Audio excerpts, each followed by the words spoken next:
Sasa Bishop, imefika wakati ungesema this is my dear wife.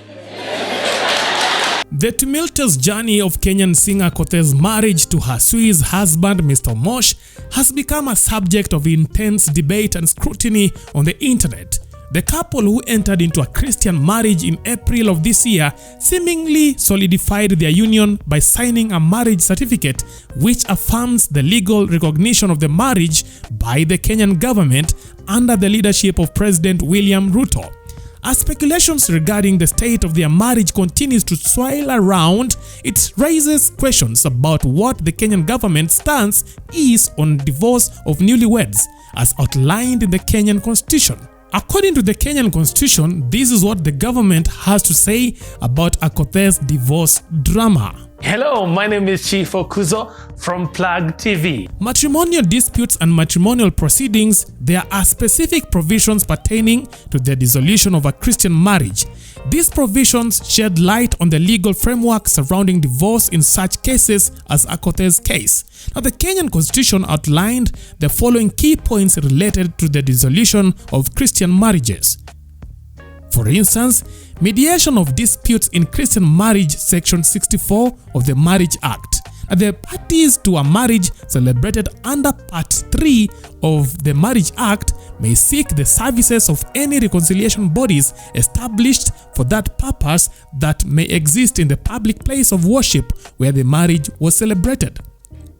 Grounds for dissolution of a Christian marriage, Section 65. A party to a marriage celebrated under Part 3 of the Marriage Act may petition the court for a decree for the dissolution of the marriage on the ground of one or more acts of adultery committed by the other party, cruelty, whether mental or physical, inflicted by the party on the petitioner or on their children.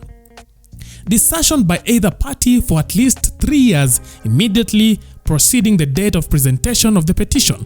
Exceptional depravity by either party or irretrievable breakdown of the marriage. Now, rights to petition for separation or divorce, Section 66.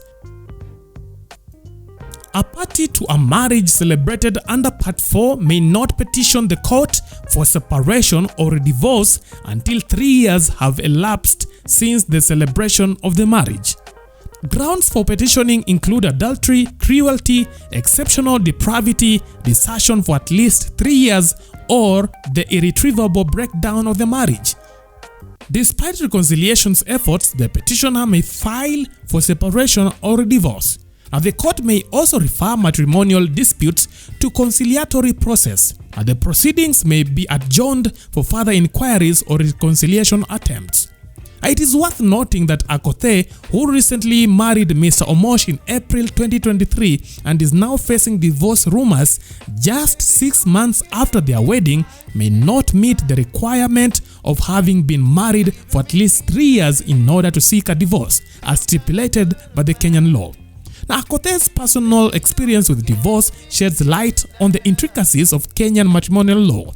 She shared her previous journey to freedom, which began in 2007 and took 4 years to complete. For those who do not know, Akothee was once married to her first lover.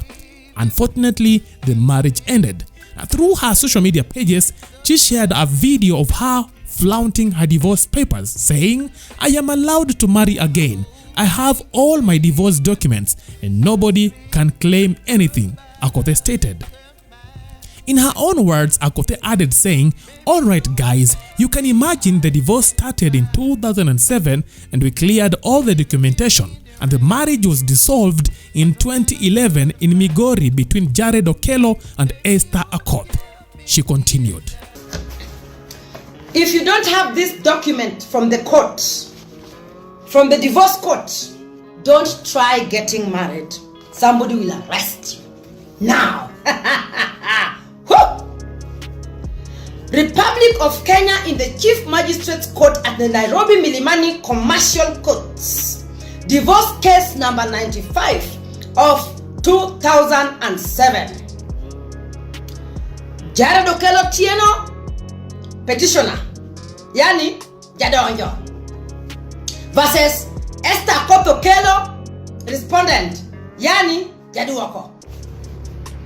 certificate of making Decree Nisi absolute.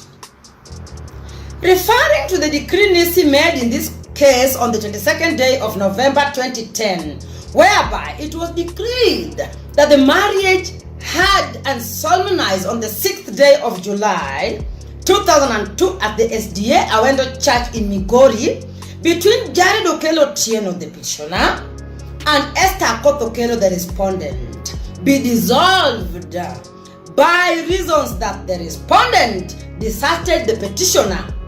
Jared ulidanganya. Hata wewe unajua.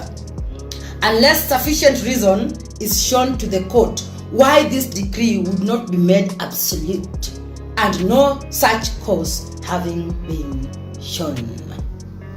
It is hereby certified and declared that the said Decree Nisi was on the 22nd day of May 2011 made final and absolute, and that the said marriage was thereby dissolved. Given under my hand and the seal of the court at Nairobi this 22nd day of May 2011. Honorable L.M. Jora, Mrs. Principal Magistrate. Issued on the 11th day of December 2013. Principal Magistrate. I am allowed to marry again. I have all my divorce documents and nobody can claim nothing. Alright guys, well, you can imagine the divorce started in 2007 and we cleared all the documentation and the marriage was dissolved in 2011.